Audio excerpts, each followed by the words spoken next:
Magandang oras na naman sa inyong lahat mga kaibigan. Ang tatalakayin natin ngayon ay mula naman kay Jezebel. Attorney, pa-advise naman po, kasal po kasi yung aking boyfriend pero hiwalay na po siya. Iniwan po sila ng asawa niyang babae at sumama sa kabit bago pa kami nagkakilala ng aking boyfriend. Magulo na po sila at iniwan po niya kasama ang kabit, umalis dito sa Palawan. May anxiety pa yung aking boyfriend nung nagkakilala kami. Inalagan ko po yung anak nila at nung iniwan niya, hindi namin inilihim sa kanya na may relasyon na kami ng asawa niya. Okay lang naman daw po sa kanya dahil may kinakasama na rin siyang iba. Pero bumalik sila dito sa Palawan, kasama ang kabit niya, binawi niya sa amin ang kanyang anak na nag-aaral na po. Ngayon, ang bata, nagsusuporta naman po kami, pero ang gusto niya, 5,000 kada buwan, kada 15 days.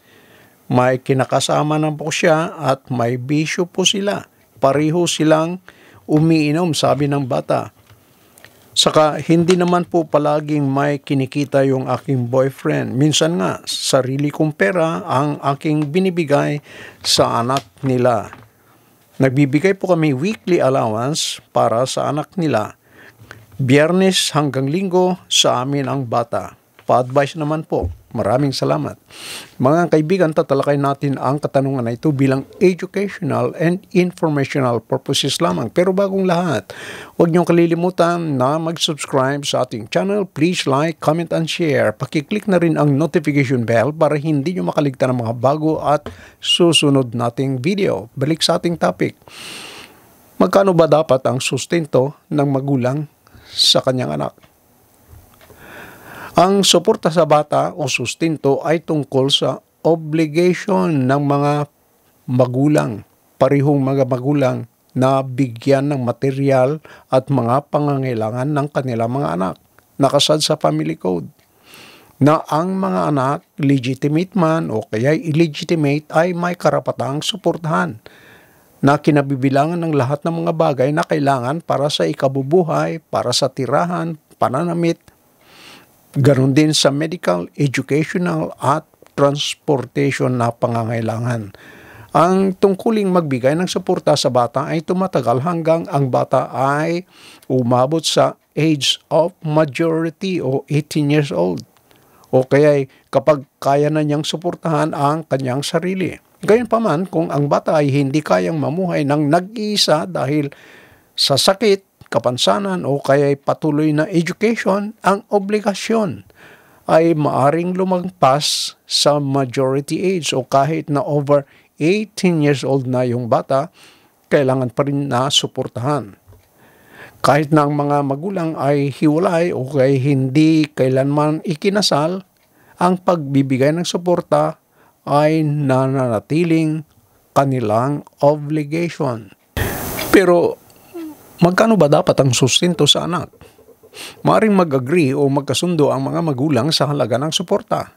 Pero kung hindi sila magkasundo, walang kasunduan na mangyayari sa sustento, maaring magsampa ang custodial parent ng kaso pagkatapos nalapitan ng ibang magulang upang pag-usapan ang isang kasunduan o pagbabayad. Pagkatapos tumanggi ang ibang magulang o kaya'y sinabi niya na wala siyang pera upang suporta ng bata o kaya'y tinanggihan niya o ayaw kilalanin na anak niya ang bata, pwedeng magsampa ng child support sa korte. Dapat na magsampa ang kaso sa korte kung saan nakatira ang isa sa mga asawa. Ngayon, balikan natin yung situation ng ating viewer. Ayon sa kanya, nagbibigay naman sila ng suporta sa anak ng kanyang kinakasama. Pero ang gusto ng ina ng bata ay 5,000 every 15 days. Maraming nag-aakala na merong konkreto kung paano kalkulihin ang child support. Ang halagang ibinibigay para sa suporta ng bata ay walang calculation dahil depende sa kapasidad, depende sa kakayahan ng nagsusuporta at sa mga pangangailangan ng bata. Kaya ang halagang matatanggap para sa anak ay iba-iba sa bawat kaso. Ang halaga ng suporta sa mga sa mga kaso na tinutukoy sa Article 195 at 196 ng Family Code ay dapat na naayon sa mga mapagkukunan, naayon sa paraan ng pagbibigay o kaya kakayahan ng nagbibigay at ganun din naayon din sa pangangailangan ng tatanggap. Halimbawa, kung ang magulang na dapat magsuporta ay may kita na 200,000 pesos kada buwan, hindi naman dapat na magbigay siya ng 1,000 pesos kada buwan bilang child support. Meron siyang kakayahan, meron siyang kapasidad na magbigay ng mas malaki kaysa 1,000 pesos isang buwan dahil kumikita siya ng 200,000 pesos every month. Pero kung ang isa sa mga magulang na nagsusuporta ay kumikita lamang ng 5,000 pesos kada buwan, hindi dapat siyang pilitin na magbigay ng 4,000 pesos na suporta kada buwan dahil wala siyang kakayahan na magbigay ng ganitong halaga. Dahil kung magbigay siya ng 4,000 at kumikita lamang siya ng 5,000 pesos, 1,000 na lang matitira sa kanya. At hindi na siya pwedeng mabuhay sa 1,000 sa isang buwan. Pero hindi nangahulugan na kahit na may kasunduan na yung mga parents tungkol sa child support, mayroon na silang pinag-usapan, mayroon na silang kasunduan na magbigay ng 10,000 o kaya 20,000 kada buwan, hindi ito permanente. Maaari pa rin magbago, depende sa kalagayan, depende sa situation.